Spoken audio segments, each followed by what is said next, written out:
ভাবিছিল ল'ৰাটোক টিউচন এটা দি আগবঢ়াই নিব।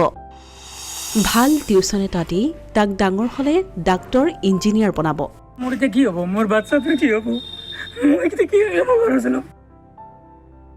নিজৰ সন্তানক লৈ কোন পিতৃ মাতৃৰ সপোন নাথাকে। বহু কষ্ট কৰি হ'লেও নিজ সন্তানক ভাল শিক্ষা দিয়াৰ চেষ্টা সকলোৱে কৰে। পিছে এতিয়া আপুনি সাৱধান হওক। ঘৰত টিউচন দিয়াৰ আগত আপুনি 100 বাৰ ভাবক, চিন্তা কৰক। এই যে ফটোত দেখিছে সুন্দৰ চেহেৰাৰ সুঠাম যুৱকজন, এওঁৰ নাম তাৰিফুল হুছেইন। পেছাত এওঁ হাজোৰ বাৰাংহাটী উচ্চ বুনিয়াদী চৰকাৰী বিদ্যালয়ৰ এজন শিক্ষক। চৰকাৰী চাকৰিৰ ধনেৰে পেট নভৰা এওঁ আকৌ টিউচন মাষ্টৰ ৰূপে খুবেই জনপ্ৰিয়। এইজন টিউচন শিক্ষকৰ বাবে এখন সুখৰ সংসাৰত জুই লাগিল। এই যে কান্দি থকা দেখিছে, এওঁৰ নাম তনকেশ্বৰ বৈশ্য। মই এতিয়া কি হ'ব ঘৰচোন?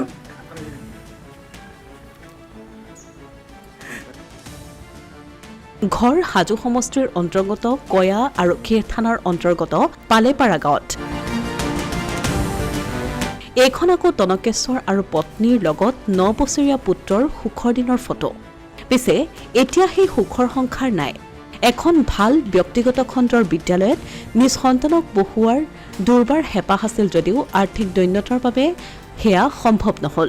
গুৱাহাটীৰ এখন হোটেলত কৰ্ম কৰি হ'লেও নিজ পুত্ৰক নাম লগাই দিলে এইখন চৰকাৰী বিদ্যালয়ত।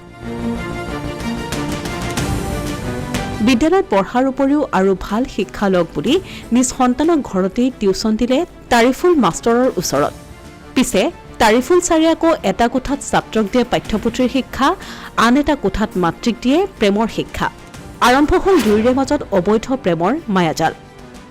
এৰি চলিব নোৱাৰা হ'ল দুয়োকে এৰি। স্বামী, সন্তান, বেমাৰী শহুৰ, ওচৰ চুবুৰীয়া আত্মীয়ৰ লগত সকলো সম্পৰ্ক পাহৰি দেখিলে নতুন সংসাৰ ৰচাৰ সপোন। স্বামী তনকেশ্বৰ বৈশ্যই বাধা দিয়া বাবে বিবাহ বিচ্ছেদৰ দৰে পন্থা অৱলম্বন কৰিলে পত্নীয়ে।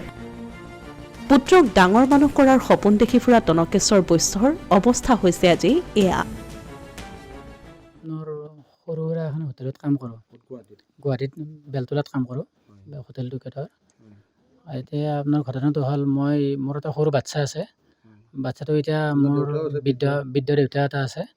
ৰিচেণ্টলি তেখেতৰো এক্সিডেণ্ট এটা হৈছিল সৰু সুৰাকৈ। তাৰ পৰা ধৰি আজি মোৰ বিয়া পাতাৰ 12 বছৰ হ'ল। ল'ৰা সন্তানক মই চৰকাৰীটো বা প্ৰাইভেটতো আমি পঢ়াব নোৱাৰোঁ, কাৰণ আমি গৰীব মানুহ, কিবাকৈ পেটে খাই আছোঁ। তাৰ পৰা আমি চৰকাৰীত এডমিশ্যন দিলোঁ, আমাৰ ইয়াতে উচ্চ বুনিয়াদী বিদ্যালয় বাৰাংহাটী। তাৰপৰা মই ভাবিলোঁ যে মোৰ যাতে শিক্ষা কম, মোৰ মিছেছৰো শিক্ষা অলপ কম। তাৰপৰা মই টিউশ্যনৰ ব্যৱস্থা এটা কৰিলোঁ। তাৰে আমাৰ বাৰাংহাটী উচ্চ বুনিয়াদী বিদ্যালয়ৰে শিক্ষক এজনক মই দিলোঁ, তাৰিফুল ইছলাম থুই 1 নম্বৰ থুই। টিউশ্যন দিব ভাল হ'ব, ডাক্তৰ ইঞ্জিনিয়াৰ বনাম বুলি ভাবিছিলোঁ, কিন্তু ডাক্তৰ ইঞ্জিনিয়াৰ ক'ত হ'ব? মোৰ মিছেছকে আপোনাৰ লাভ হ'ল প্ৰেমৰ চলিল। তাৰ পৰা মই এইবিলাকৰ ক্ষেত্ৰত মই অলপ গম পাই কিনে মই তেখেতৰ ঘৰতো গ'লোঁ। যাই কিনে ঘৰত যাই তেখেতৰ মাক, তেখেতৰ ভাইটিক মই এই কথাটো অৱগত কৰিলোঁ। আৰু তাৰে আগদিনাখনে ইয়াতে বালিহঁতৰত মোৰ মিছেছো গৈছিল, যাওঁতে ৰাতি দিও তাতে এই পথাৰৰ এটা ৰাস্তা আছে, সৰু ৰাস্তা, তাত ইহঁতে কথা পাতিছিল 4:30 মান বজাত। তাৰে ৰাইজেও গম পায়, তেখেতক অলপ ধৰিছিলোঁ। তাত ধৰাতে তেওঁ পলাই লয়, মাষ্টৰজন। দুৰ্ঘৰ প্ৰেম। এতিয়া এনেকৈ শিক্ষক আপোনালোকে কি কৰিব? কি তেখেতসকলে শিক্ষা দিব? অসমীয়া প্ৰতিদিন ডিজিটেল সংবাদ, হাজো।